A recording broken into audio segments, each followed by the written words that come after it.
morning. This is a live press conference. You'll first be hearing from 6 board members who will explain why we're all here.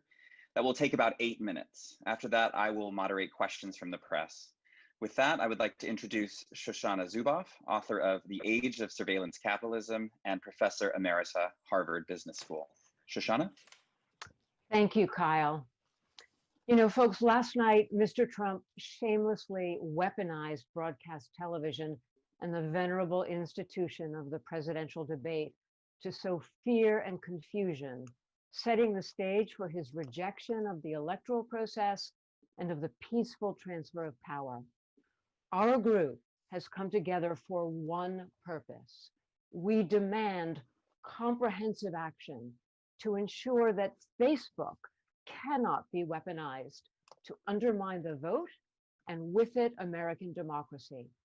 Ours is an emergency intervention aimed at Mr. Zuckerberg and Facebook employees. We now approach the 59th minute of the 11th hour in this democratic crisis, and the time for excuses and political deals is over. Facebook, America and the world look to you now for decisive action to protect democracy. History is watching. Now, I am honored today to be able to introduce our esteemed, 5 of our esteemed board members who will each make their own brief statement. I'll be thanking each one and then passing the baton to the next as we move forward in the next few minutes. First, I'd like to introduce Rashad Robinson, who is president of Color of Change. Rashad. Thank you. And thank you for having me. And thank you to my fellow board members. Color of Change was founded almost 15 years ago in the aftermath of a flood, which was caused by bad decision makers that turned into a life-altering disaster by bad decision makers. It was Hurricane Katrina, and Black folks were literally on their roofs begging for the government to do something, and we were left to die. Katrina illustrated a lot of things that people already knew: geographic segregation, generational poverty, the impacts of what we've done to our planet. But at the heart of it, no one was nervous about disappointing community, about disappointing Black people. You know, in that moment, we formed a new infrastructure. Our founders formed a new infrastructure, leveraging technology and the new tools to channel our hopes and aspirations into demands to hold government and corporations accountable. And for the last 15 years, we've been doing it. And for the last several years, civil rights groups like Color of Change have been demanding that Facebook be accountable for its role in our democracy and our economy, urging Facebook to take aggressive action to tackle the threats to our democracy that continue to fester on its platform. Threats that include calls to violence by white supremacist militia and that have resulted in the killing of protesters and attacks and harassments on our community. Facebook must stop immediately all of the dangerous misinformation that is attacking our elections and promoting voter suppression. In June, the Stop Hate for Profit Coalition, led by a set of organizations, got more than 1,000 companies to participate in an unprecedented month-long advertising boycott. You'll hear from my colleagues at ADL and the NAACP, but also Free Press was part of the leadership of that effort. We brought thousands of new voices into our movement to join our call for Facebook to stop putting profits over the people who need safety and integrity on their platform. The incentive structure at Facebook is broken. At every single turn, profit and growth sits above safety, integrity, and security. Just yesterday, 2 hours before the debate started, where the President of the United States signaled for white nationalist groups, called on for white nationalist groups to mobilize around this upcoming election, to mobilize in support of him. 2 hours before that debate, leaders at Facebook responded to an email from me asking them to deal with Donald Trump Jr.'s calls on the Facebook platform for an army of Trump supporters to show up at the polls to protect the elections, calls that we have heard in Black communities for years as a threat to our ability to express our will for a better future. The folks at Facebook sent me an email quibbling about the words enlist, the words army, trying to parse what could have really meant, and in turn told us that it actually didn't violate. Our blood will have to be shed before Facebook does anything unless policymakers and all of those who enable Facebook step up and do something. History will not only look unkindly on Facebook, but it will look unkindly on all of those who knew better and did not do better. This is our opportunity to set a new course for how social media platforms will engage in the future. And that's why I'm proud to be part of this coalition and stand with these incredible leaders and the organizations they represent. Thank you, Rashad. I'm going to pass the baton to Shireen Mitchell, founder of Digital Sisters. And we're all going to try to keep our remarks to somewhere around a minute so we can push through to the talking to the press at the other end. Thanks so much. Shireen, take the floor, please. Yes, thank you. I founded the first organization to get women and girls of color online and into tech, and then followed up and founded the organization called Stop Online Violence Against Women that was specifically focused on how online harassment and violence were impacting women of color, particularly Black women on these platforms.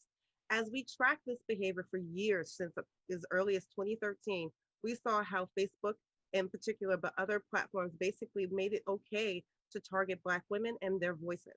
Fast forward to the election, we were the first to come out with a report that showed that Russia, the IRA troll farm, focused specifically and intensely on African-American voters and Black identity.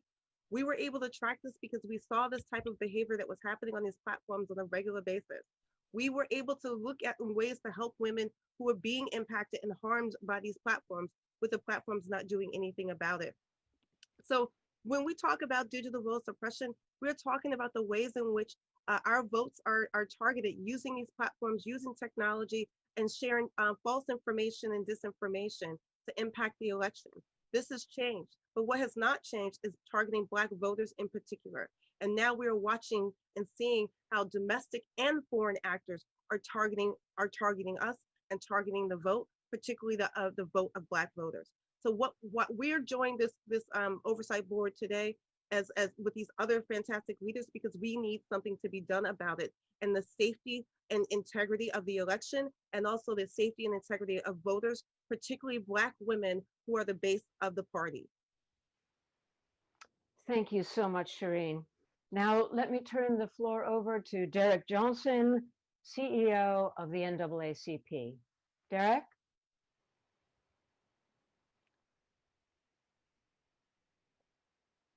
Is Derek missing at the moment?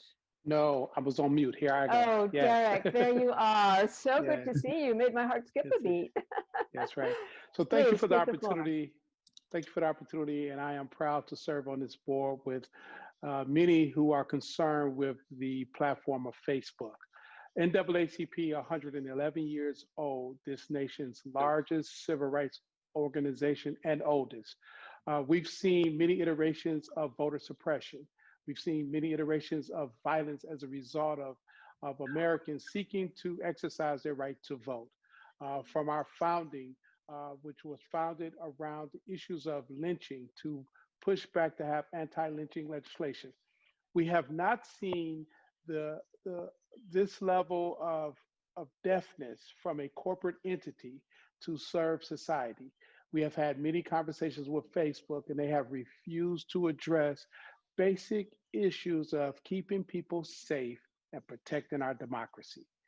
In this moment, in the aftermath of last night's debate, where the president of this nation made a direct appeal to a white supremacist group, while at the exact same time refusing to denounce white supremacy, is problematic. I can only imagine the activity that's taking place on social media platforms like Facebook today as a result.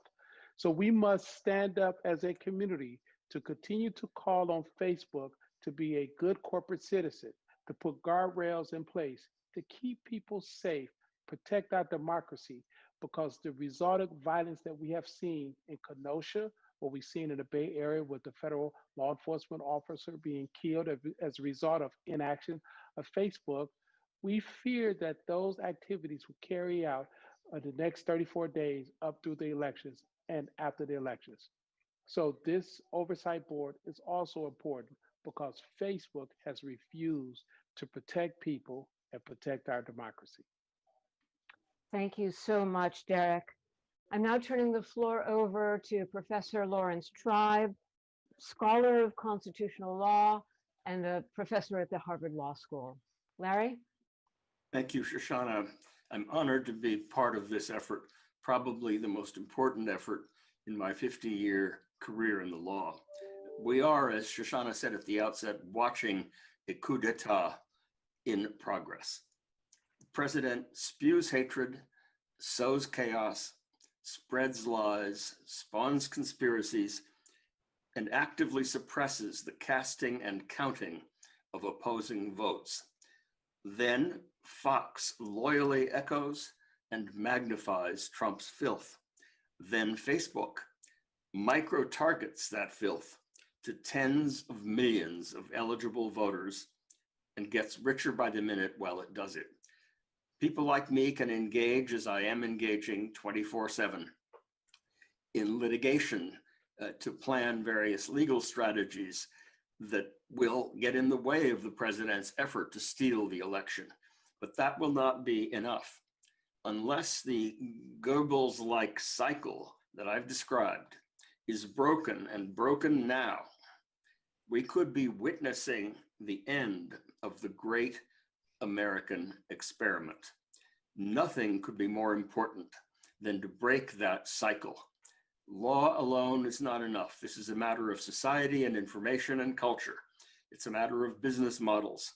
We need to act, and we need to act together, which is why I am so proud and pleased to be part of the board that Carol Cadwalder has put together and that Shoshana is introducing you to.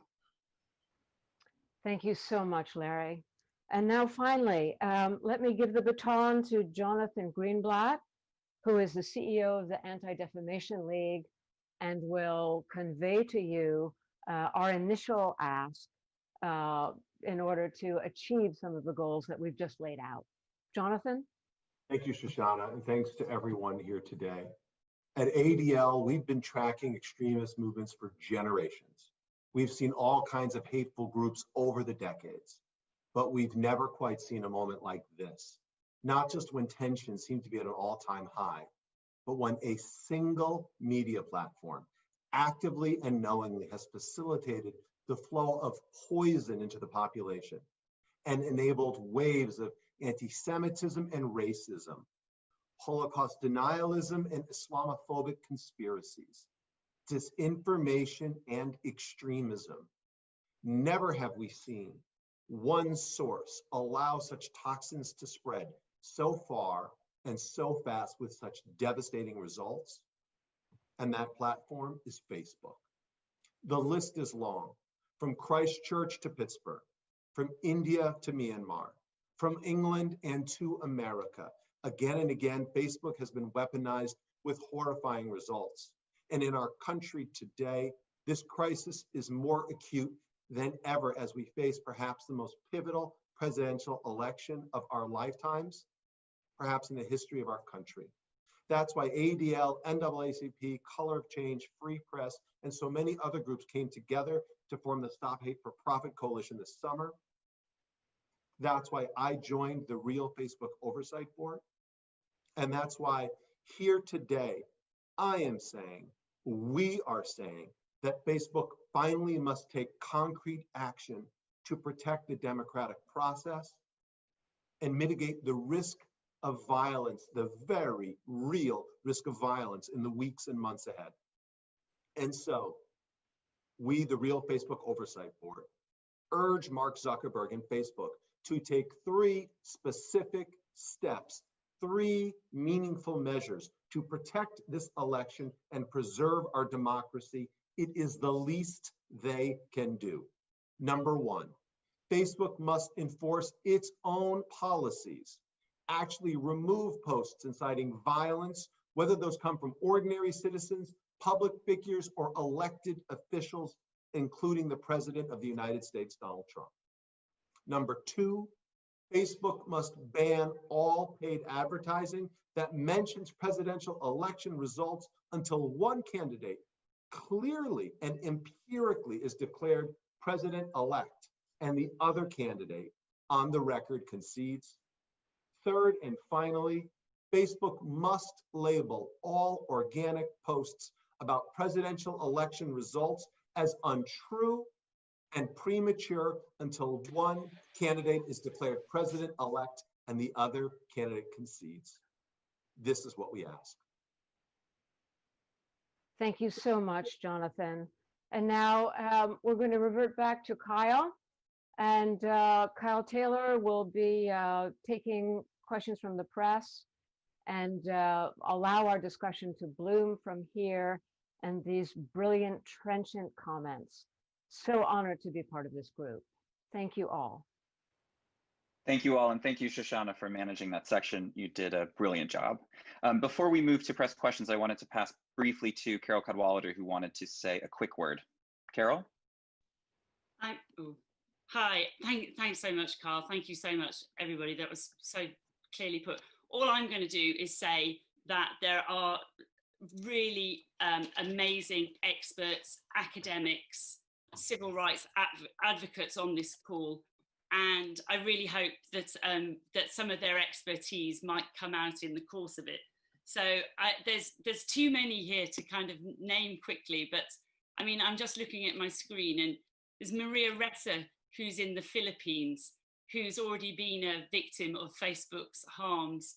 She's facing 6 years in prison as a result of Facebook's influence operations and what's happened in her country. She sounds that warning. There is, I'm just looking around, there's Sophia Noble, who's a leading academic in in algorithmic oppression and the way that it affects Black and minorities disproportionately. And I just want you to get to the question. So that's all I'm going to say is that the idea of this is it's a brain's trust and it will grow. Thank you. Thanks, Carol. All right, now just as a quick reminder to the press, please keep your chat function open so a producer can tell you when your question's up. When your name's called, remember to turn on your microphone and direct your question to a board member. With that, we will start with Mary Plum of NBC Nightly News.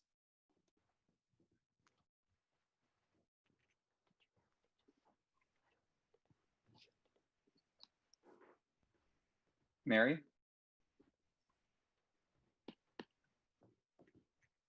All right, Mary, I can come back to you. I'm just going to go ahead and go to Julia Borston and Stephen Desaulnier from CNBC.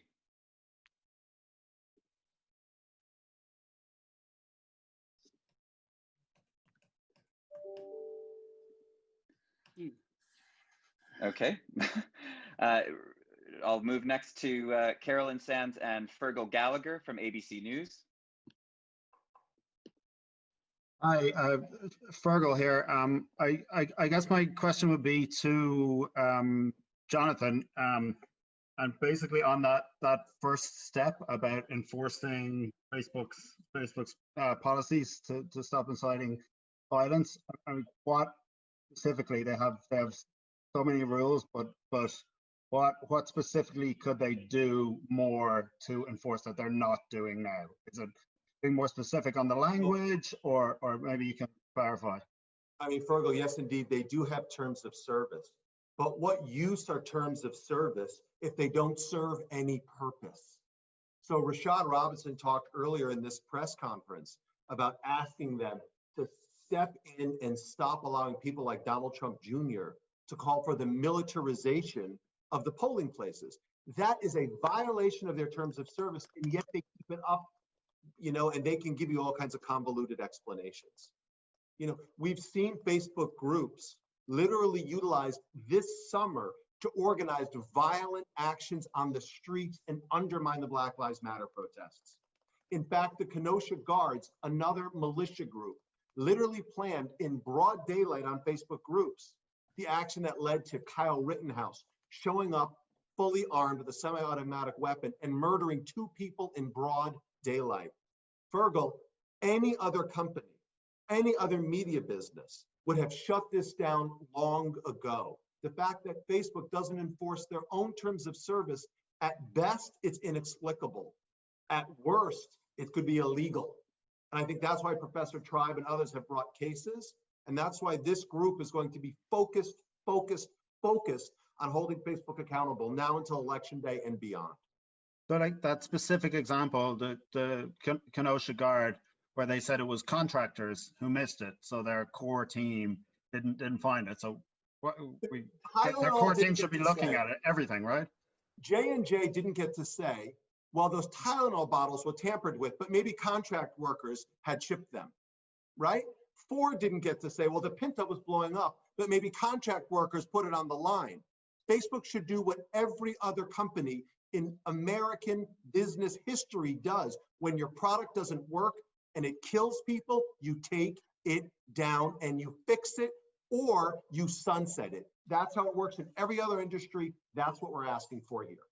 Many of us have run campaigns about the fact that they are using contract workers when they actually should be using employees, not paying people a living wage, not giving them the type of protections that they need for having to deal with some of the hateful content, which causes all sorts of emotional and psychological damage. The fact of the matter is, when COVID hit, these folks were sort of sent home and sent away and did not have access to be able to even have healthcare and other things that employees. This is a company that's making a whole lot of money and is now using contractors for things that they say they care about and take seriously, which is only an example of why they don't take it seriously in the first place. And also make sure that we understand that they said the same exact thing when genocide happened in Myanmar. If that's the same excuse from then to now, what have they done differently?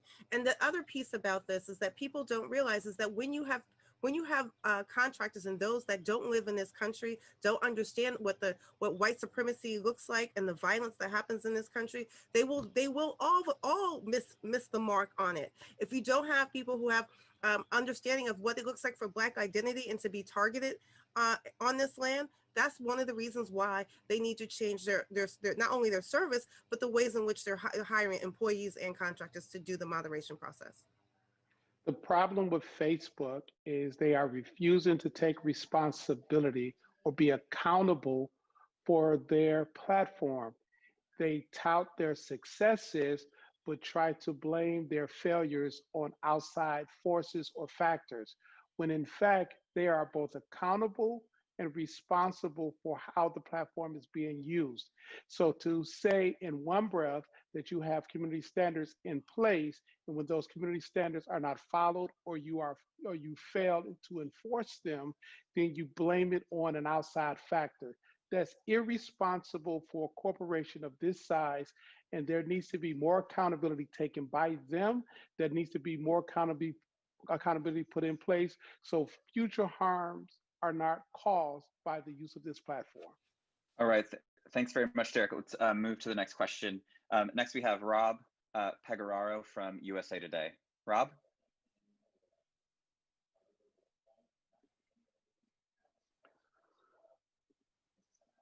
Rob, you're on mute.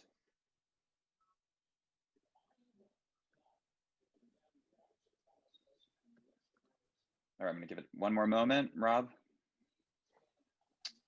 Okay, I'm gonna keep moving. Next week, oh, sorry, go ahead, Rob.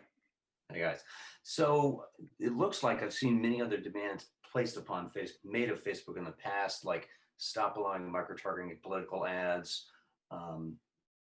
much more sweeping changes. These seem very focused. I take it this is, you're looking at what you realistically think they will do, regardless of whether they actually will bring that sort of level of goodwill to it, but simply what you think is a realistic ask of them in the 30 odd days we got left. Look, apologies are not enough, Rob. We need action. And we don't need action in some abstract way. We have concrete, specific steps they can take to protect this election and preserve our democracy. We just don't have time to hear this was, what was Mark's phrase, Rashad, an operational mistake? around the Kenosha Guard. That was a deliberate decision, the product of a series of decisions. And now Facebook has an opportunity to make a deliberate decision here today to protect our democracy. It's that simple. You know, we've learned that if we're not really specific with Facebook, they will claim that they are already doing what we're asking them to do. So we've had to get very specific in a very short time frame. Clearly, there is much more that Facebook needs to do to protect the health and safety of people and our democracy. But in the next 45 days, we think they need to be focusing in this way. The Kenosha Guard page is just another example of how Facebook is not enforcing its own policies. It has a policy against calls to arms on its events pages. It did not enforce, despite the fact that all the warning signs were there. And we have to think now about what this means for the safety of American voters as we go to the polls. And that's why we need to focus in this way moving into election period. All right. I would only, go ahead. Can I just add a quick footnote to these important comments, Kyle? Yes, go ahead. Our asks right now are in emergency mode and will continue to be. But make no mistake, as the situation evolves, if we need to, we will be issuing more demands that follow the trouble as it evolves. So this is a beginning, but not necessarily the end. All right, thanks, Shoshana. We'll move to the next question from Stephen Levy of Wired. Hi, thanks, folks. Actually, Rob asked a similar question to mine, so I'll ask a different question.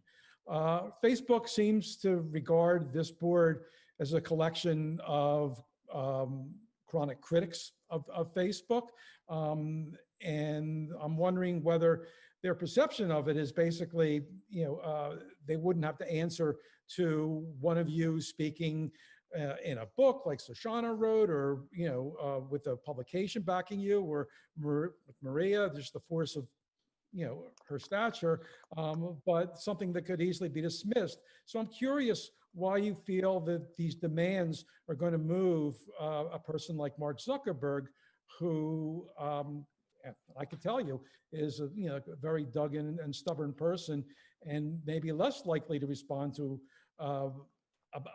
a band of people he sees as foes, rather than quarters he has to answer to. The problem with Mark Zuckerberg, the platform, they see themselves above any accountability. Many of us have had multiple conversations with him and/or his executives.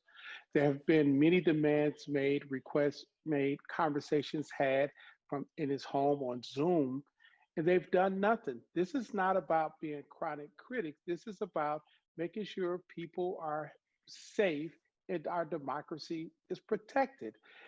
We should not allow him, nor should we distract from the central theme here. We know this platform has been used to promote white supremacy. White supremacist groups convene on this platform, they recruit on this platform, and they've used this platform to create avenues of harm towards people based on their race, their religious belief, their ethnic background. That should not be tolerated. This is not about critics. This is about keeping people safe and keeping our democracy safe. And the thing I'll add is that Facebook has done something cute, right? They have created their own oversight board, Supreme Court, shall I say. And those people, when the coronavirus hit and we saw so much disinformation, and I reached out to have a conversation with Sheryl Sandberg about what their internal board was doing about it, she told me they didn't have computers yet. And so that they weren't sort of set up to operate. The fact of the matter is there are multiple audiences here. Yes, there's the audience of Mark Zuckerberg, but we live in a society where there should not be a single person that gets to make all of the rules for a corporation this size and this scope. There should also be the role that government and oversight and regulation and other rules play here as well. And so part of this is also, as Facebook rolls out its PR vehicle to try to say that there is oversight and accountability on a piece of infrastructure where I have actually went to go speak multiple times to their shareholders meetings, where he has 60% of the shares, where he is chairperson and CEO, that we also need to continue to send the message that new rules of the road are needed, and that even while they put in PR vehicles to say that there's accountability, those PR vehicles are weak and insufficient. Damien, did you want to say a quick word before I move to the next question? Yeah, I mean, I was quite amused by that dismissal of this group, because it sort of implies that the actual Facebook Oversight Board is a group of people that are well disposed towards the company, are favorable. There should be Facebook critics on that board as well if it meant anything, if it had any teeth, but it's a company that doesn't really want or accept criticism internally or externally. And the fact that we've come together with people from different countries around the world, different legal systems, different interests, but are all encountering similar problems, shows that this is a problem that affects the way Facebook works around the world. It's not about one election and one place. And that the decisions about what happens on Facebook, given it's so central to so many people's lives, shouldn't just be down to Mark Zuckerberg. They should be down to external criticism, external challenge, and I believe ultimately external oversight as well. I Thank say you, a word Damien. All about, right, we're going to move to the. say a word about that. I'm sorry, we're just going to move to the next question, but the next question is from Queenie Wong from CNET. Hi, I had a question about the oversight board that Facebook is forming. I mean, how do you think, what do you think should happen with that? Do you think that board should not move forward? They haven't had their first case yet. So what do you think should happen with that particular oversight board? And was calling yourself the real Facebook oversight board part of some strategy to challenge the other oversight board?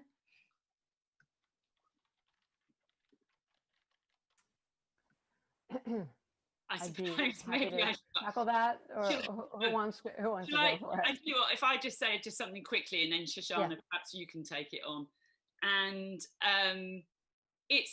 the thing is that there are like really impressive experts and academics on the Facebook's oversight board that it's created, and we wish them all the luck in the world, and we cheer them onwards, and we really hope that they can do something in the longer term to hold Facebook to account.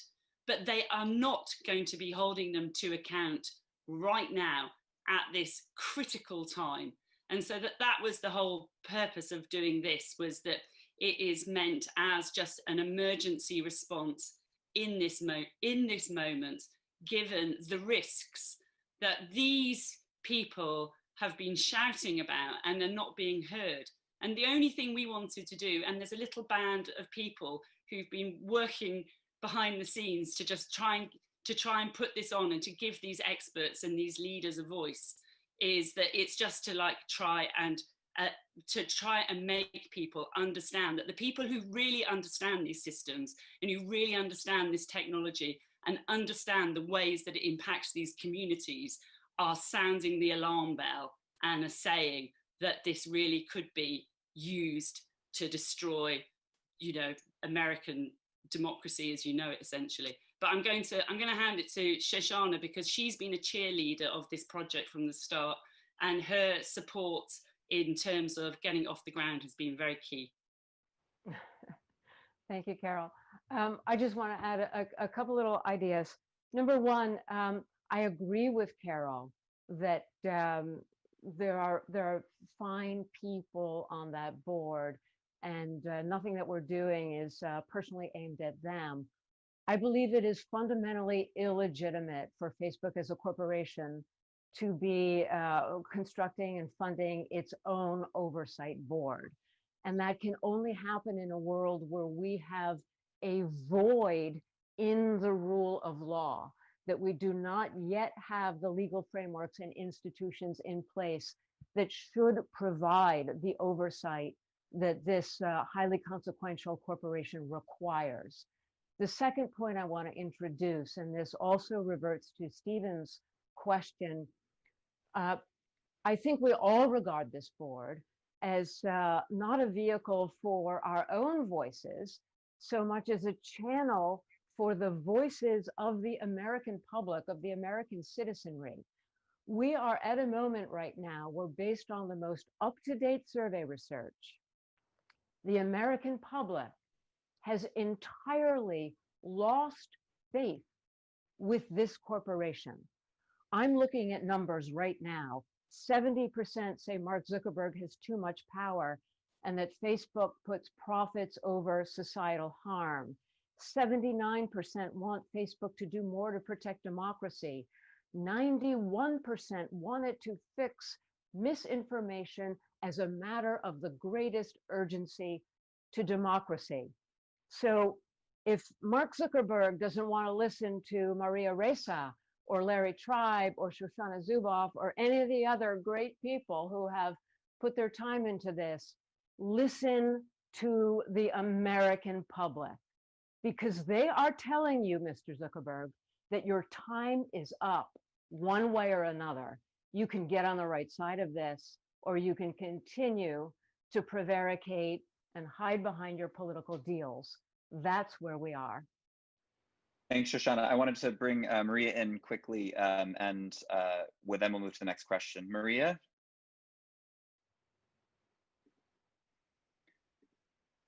I'm sorry. Oh, there we go. Go ahead. We got you now. Your audio is on. I'm going to say that I think, part of the reason we came together, and Stephen, I think this answers your question, is that I understand Facebook's role. We all do. We also understand its immense power. Rappler remains a partner, but part of coming together, what I've learned in this process is that our problem is not our problem alone.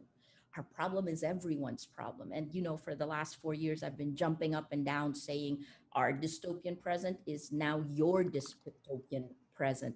So it's, I guess, to jump off what Shoshana said is, these actions are very doable for Facebook. We want Facebook to take these actions to protect democracy, not just in America, but hello, the global South suffers far more. But when it comes to you in the way it is coming now, we will bear the brunt of that as well. So hopefully it works, right? That's why we're together. Thank you, Maria.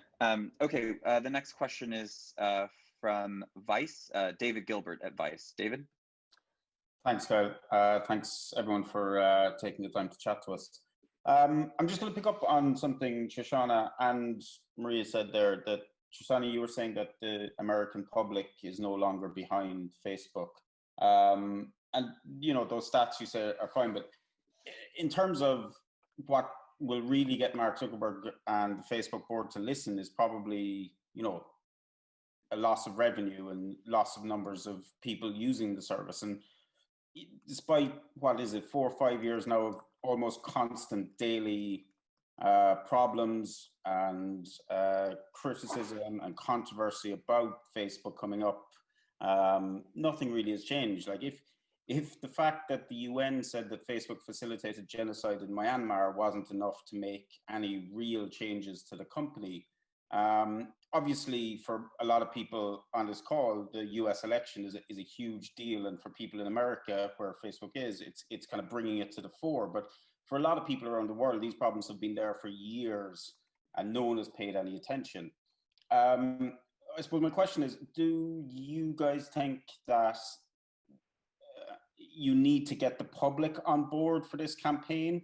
That Facebook has been listening to you guys for years, giving out and criticizing. It's been listening to journalists like me criticizing it and, reporting on its problems, but nothing has really changed. Do you think that in order to really make a difference, and I guess we saw a little bit of that earlier this year with the advertising boycott, but again, that made a tiny dent in its profits. Do you think you need to get the public and a kind of a wave of public support for this campaign to really make Facebook sit up and listen and actually make the changes that you're demanding? All right, can we go to Roger first on that? Roger? Yeah, David, fantastic question. I think the context we should be looking at here is that Facebook has been allowed, all internet platforms have been allowed to make their own rules, and they've been allowed to ignore legitimate requests for better ways of doing things. The context of this year with the global pandemic, the massive amounts of disinformation that have resulted in the United States having more than 200,000 fatalities, at least 150,000 of which were unnecessary and made worse by disinformation spread over Facebook. The George Floyd murder and all of the white supremacy that Facebook enabled around that is changing attitudes in the United States really dramatically and really quickly. So I think that the frame of the last 5 years is a frame, but I think as we look forward, we have to imagine that with all the issues in the economy, all the issues with the pandemic, that at least in the United States, there's a greater awareness that allowing people like Mark Zuckerberg to be entirely in charge of their own future, which winds up being the future of all of us, is not going to work. And so I would simply say to you that this is a step in a very, very long process. And that what we are trying to do is to bring a collective voice to say to Mark Zuckerberg, Mark, you're really running out of time here. If you do not make actions we're talking about here, this is not something that he should view as optional. We're talking about the fate of democracy in the largest democracy in the world, in the largest economy in the world. If through his either action or inaction, he allows American democracy to be destroyed, the whole world's going to be much worse off. And this is, in a sense, the last chance for him to get this right. Thank you, Roger. I'm going to ask the next head to the next question. It is from Carrie Paul at The Guardian. Carrie? Hi, this is Carrie. I just wanted to ask, watching the debates last night, if any of your demands kind of became more urgent or if it sort of solidified what you've already been asking, or as well if there are any new demands you would like to highlight.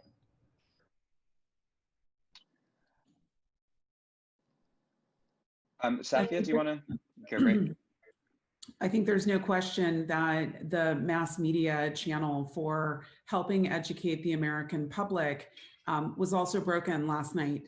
And so what we know is that people will turn to the places that they have available to them to get news and information. And one of the things we're most concerned about is that Facebook has an unprecedented amount of control over the kind of news that, quite frankly, Americans need to be informed to have a robust democracy. So there's no question that if mass media, television, and otherwise is not able to help communicate out on the important issues, then the role of Facebook will have even more disproportionate harm.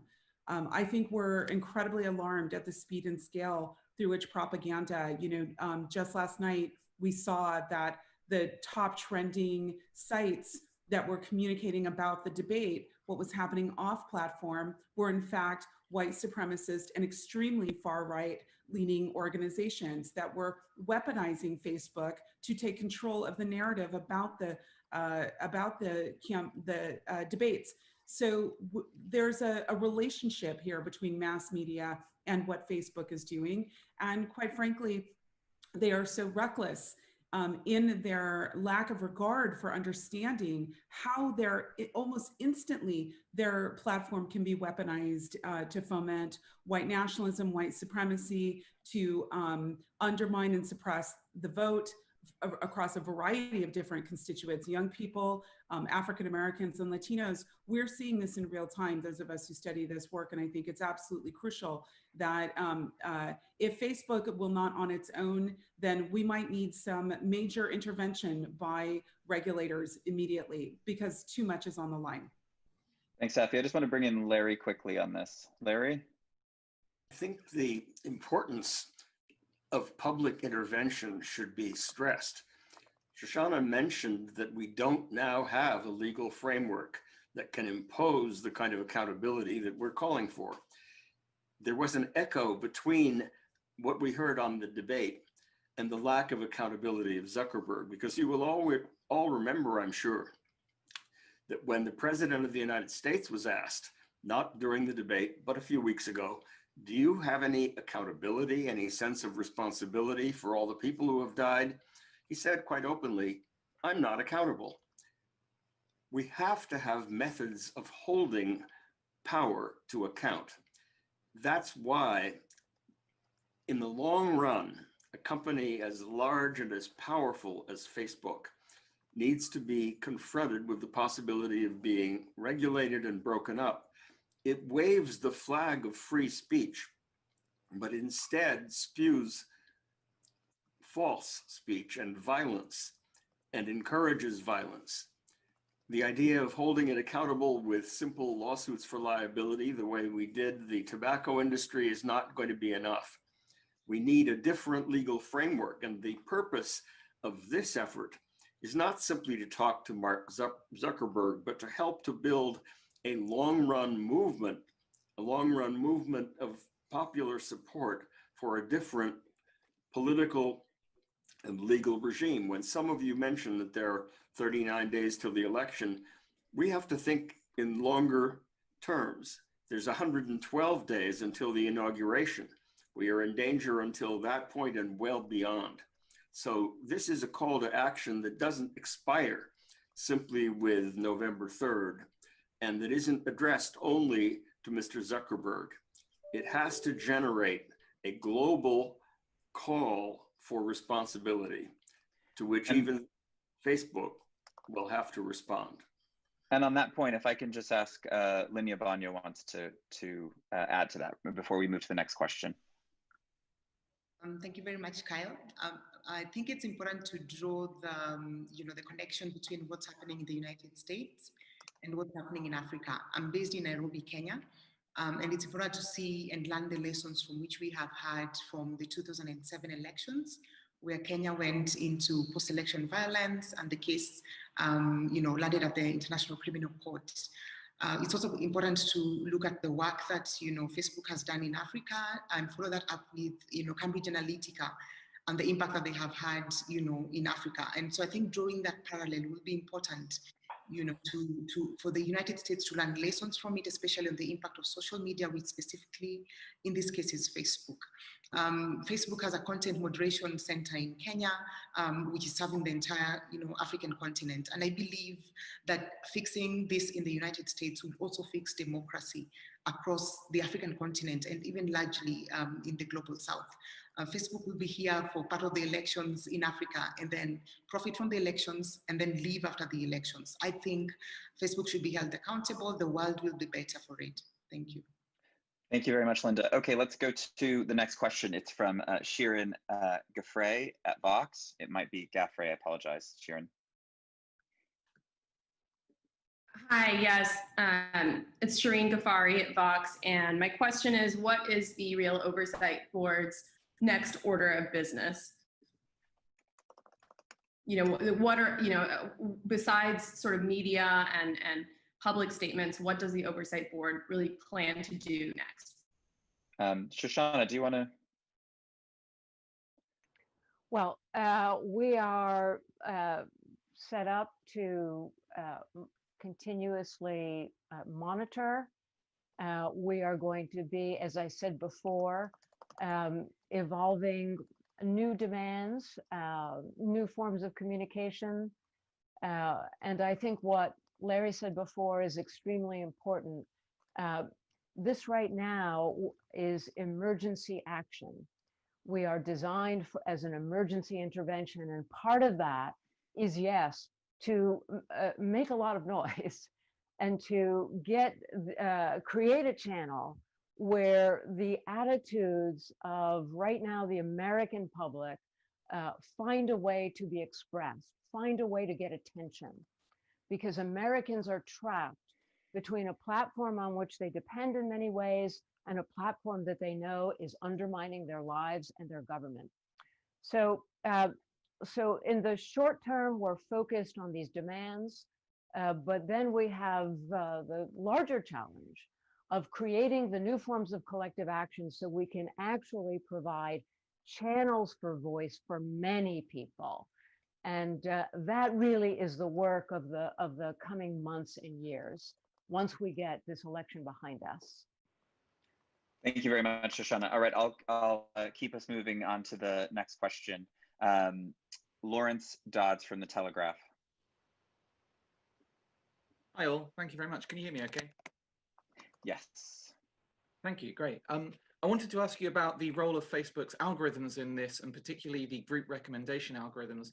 This question is to anybody who sort of cares to answer it and feels equipped to answer it. But I know that Roger McNamee, you and I have talked before about sort of the algorithms being at the root of this problem. And if you're trying to fix the problems that the algorithms cause and the sort of clean up the content that they tend to recommend, you're kind of acting downstream of the problem. There was another coalition of Facebook critics, I think including the Mozilla Foundation, Accountable Tech, Center for Humane Tech, those kind of folks, who have called for Facebook to just shut off its group recommendations feature entirely until they figure out how to fix it properly. I wonder, do you back that as a group? Do you back that request? And beyond that, are there any requests that you would have to do with Facebook's algorithms and to do with the content that it recommends, right? And if that's not part of your emergency demands, why not? Thank you. Safia, did you want to come in first on that? Definitely. There's no question that the algorithms that Facebook, like other big tech companies, are using are incredibly complex. In fact, so complex that most of those companies don't even know how they work. We know this. So we have to ask ourselves, would we allow, for example, pharmaceutical companies to roll out drugs to the public? And if they kill some people or if there's some harm, well, it's just chemistry. I think we have to think about the way in which big tech talks about their products and their algorithms like they're just math or it's just complex code that the public can't understand, when their own engineers, in fact, can't understand. So the question is, should this product, in fact, as Professor Tribe said, should it indeed even exist? Is it legitimate for a product like this to exist when it is so recklessly endangering millions of people around the world? And I think these are the key questions that really underlie the question about Facebook's algorithmic logics. Thank you very much, Safia. I just wanted to, I know Shireen wants to jump in quickly on this as well. Yes, absolutely. And thank you so much for this. And this is not just about people's lives. Like, we're talking about our democracy at all. We focus on our project to stop digital vote suppression because the way in which the algorithms also participate in getting people not to go vote and impacting the decisions that they make. The problem that we have is that it's not just the algorithms, it's the assumption that this disinformation doesn't impact human lives for people to take action. And we've seen that there is no difference between their actions online and their actions offline. So it's not just about the algorithms, it's also about the impact that this has on our day-to-day. And when we looked at this in 2016, we saw that there was an impact. In United States, their elections was impacted in Michigan when 90K people didn't vote top of the ticket. And that was a Russian campaign. And so we need to understand not only the campaigns that are using these algorithms, but the impact on the lives and those who are being targeted. And I think Maria said this really well about the micro targeting that makes this more insidious, because that type of micro targeting, where you can go down to what we saw at what was recently reported, you can go all the way down to a section in Wisconsin and target a community and target an actual voter, then we fundamentally don't understand not only the impact of the algorithms, but the impact on elections and impact on our lives overall. Thanks, Shireen. Okay, I'm gonna go to the next question from Rishi from CNN Business. Yeah, hi. Thanks for calling on me. My question is, does this board see any scope to collaborate with and influence Facebook's oversight board, not Facebook itself, but some sort of direct link with Facebook's oversight board going forward? Shall I come in just very briefly? I mean, I think it would be brilliant. I think, wouldn't that be amazing if Facebook's own oversight board joined these experts here in their calls for action? I mean, I think that would be really impactful. I know that certain people on this board have been doing personal reaching out to those who are on it. That's going on behind the scenes at the moment, but maybe there is something that could come of that in the coming weeks. to strengthen the demands and pressure on Facebook. And that's all that this is about, is increasing the pressure on Facebook to act. Thanks, Carol. I'll go to the next question from, is it Lise Dunton from The Sun? Apologies again if that's mispronounced. It's Lisi, thank you, from the New Sun. Lisi, okay. Thank you, it's an honor to be here. It's fascinating and just so important, thank you. I'm realizing the question is actually focused on your oversight efforts a bit more after the election, but and it's by reporter John Simons, who unfortunately couldn't be here today. He asks, he wonders what might be the next steps to make the following two things possibly happen. One, educate middle school students through high school on the laws of liability and the limits of the constitutional protection of both free speech and freedom of the press. That's one thing. Second thing, somehow bring together the House and Senate to pass legislation naming the internet as a source of public media. Then, just as all government agencies end in .gov, all legitimately recognized media outlets could end in .com, possibly with a fact-based sidebar. Unproven sites engaged in promoting conspiracy content, perhaps with a fact-based sidebar. And then .dating for dating sites, .music, and so on. This is just a thought, maybe just food for thought, but perhaps there are viable solutions to think about. Do you think there's any steps that could happen later on? That's my question. I mean, just to be fair, we haven't discussed those, specific hypotheticals. I do think part of the function of this board is not only to make a call, a moral call, to Mark Zuckerberg to be on the right side of history, but to actually fight disinformation with more public awareness about what is happening. And so, yes, we are relying on news sources and reporters to educate the public about how Facebook is being used to manipulate us. We need this to happen in English.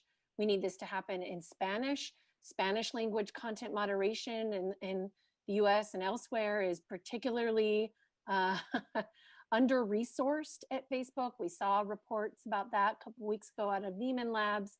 And this is true, of course, in any other language outside of the English language. And so part of our job here is to lift up a multilingual effort to educate folks about what's happening and how our data is being used to manipulate us. And like the perfect outcome right now of emergency efforts, what would be the perfect path forward? I mean, you get citizens involved, honest press involved. I mean, what would be ideal? The ideal, what kind of help do you need going forward right now?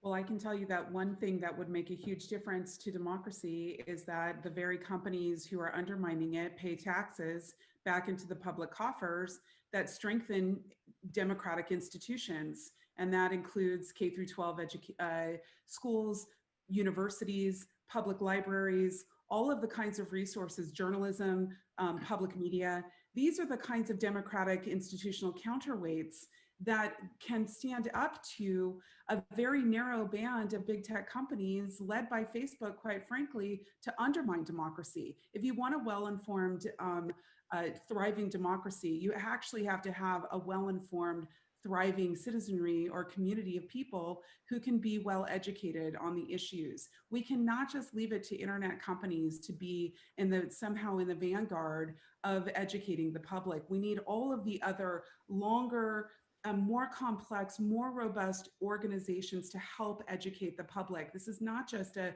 Band-Aid kind of fix. And of course, the trillions of dollars that these companies mine off of the public at our demise, print money off the backs of our exploitation, and then never put a penny back into the coffers that would in fact strengthen and embolden and bolster our democracy is also part of the problem. So maybe we could have emergency regulators repatriate dollars and put them back into public coffers so that they can be used toward education.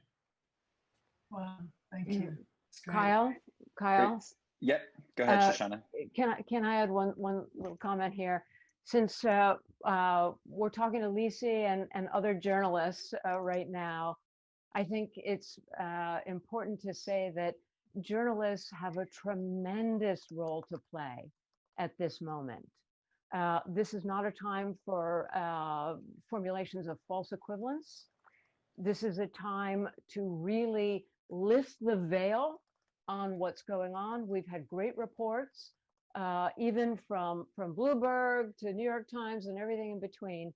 We've had great reports on the political deal making that Mark Zuckerberg has entered into with Trump and members of the Trump administration.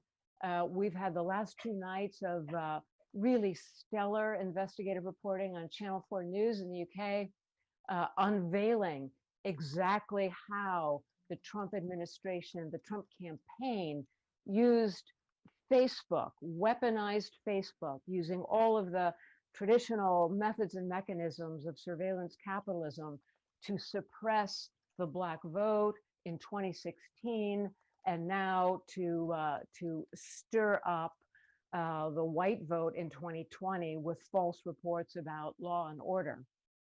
So this kind of highly dignified and focused reporting is absolutely essential at this moment.